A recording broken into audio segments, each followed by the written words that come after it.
మొత్తానికి మహబూబాబాద్ జిల్లాలో ఎలాంటి ఆస్తి నష్టం కానీ ప్రాణ నష్టం కానీ జరగలేదు.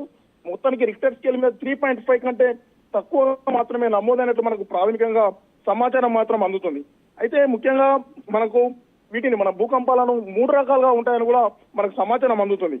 మనకు ఏదైతే ప్రాథమిక తరంగాలు భూ అంతర్భాగంలో ఏర్పడిన ప్రాథమిక తరంగాలతో పెద్ద శబ్దాలు మాత్రమే వస్తాయి. ఆ శబ్దాల వల్ల మనకి ఎలాంటి నష్టం ఉండదు.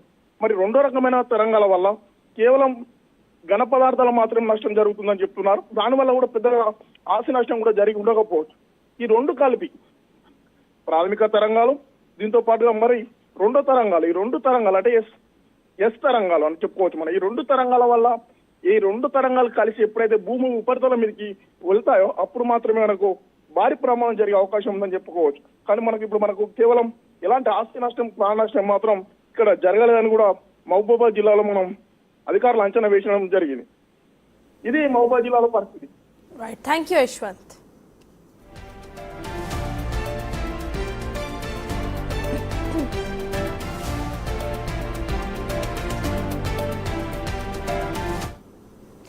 భూ ప్రకంపనలు 1-2 చోట్ల కాదు, ఏకంగా 2 రాష్ట్రాల్లో కూడా భూమి కంపించింది. 5.3 నుండి 5.6 తీవ్రతతో భూమి కంపించింది. అయితే ఎటువంటి ప్రాణ నష్టం కూడా జరగలేదు. అయితే మరిన్ని అప్డేట్స్ చూసే ముందు let's take a short break.